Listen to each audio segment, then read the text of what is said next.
When I came back 3 days early from my work trip, my toilet, bathroom, and kitchen were being renovated. I thought I knew what heartbreak was, what real betrayal felt like, until I walked into my own home, 3 days earlier than planned, and found my own sister standing in the middle of my kitchen, a sledgehammer in her hand, laughing as she helped tear my entire life apart. Can you even imagine that level of disrespect? That sheer audacity? Because I still struggle with it.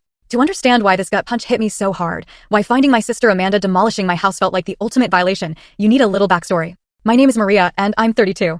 This house, my beautiful 3-bedroom colonial in the Boston suburbs, wasn't some inheritance or a handout. It was my dream. I saved for 10 grueling years, lived in a cramped studio, took every side gig imaginable, and finally bought it 2 years ago. Every single mortgage payment, every property tax bill, it all came from my relentless hard work as a marketing executive. This house was my sanctuary, my biggest achievement.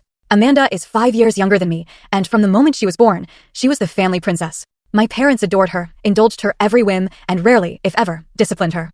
I still remember when I was 12 and she was 7, she took my favorite sweater without asking, then spilled juice all over it. When I dared to complain, my parents' response was always the same. Maria, you're the big sister. You need to share with your little sister. That became the pattern of our lives. My toys became hers, my clothes became hers. My achievements? Barely a ripple before the spotlight swung back to whatever Amanda was doing.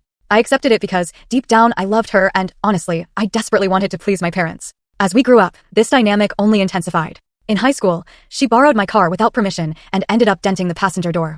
In college, she'd borrow money from my wallet without asking. After graduation, when I finally got my first apartment, she showed up with a suitcase after a fight with our parents, claiming she'd stay for a weekend. 3 months later, she was still there. Despite all this, I tried to maintain a relationship. She's family, and family sticks together, I'd tell myself, a mantra constantly reinforced by my parents. Maria, Amanda looks up to you. You need to be the responsible one. Then, 2 months ago, Amanda called me in tears. She and her husband, Jake, had been evicted from their apartment. Turns out, they'd missed 3 months of rent. Jake had lost his job at an auto shop, and Amanda's part-time work at a clothing store was barely enough to cover their takeout habit. They needed a place to stay, just for a few weeks, until they got back on their feet. I hesitated. Jake and I had never gotten along. He seemed to resent me, probably because I had what Amanda wanted, financial stability and my own home. He'd make snide comments about my fancy marketing job and how people like me don't understand real work.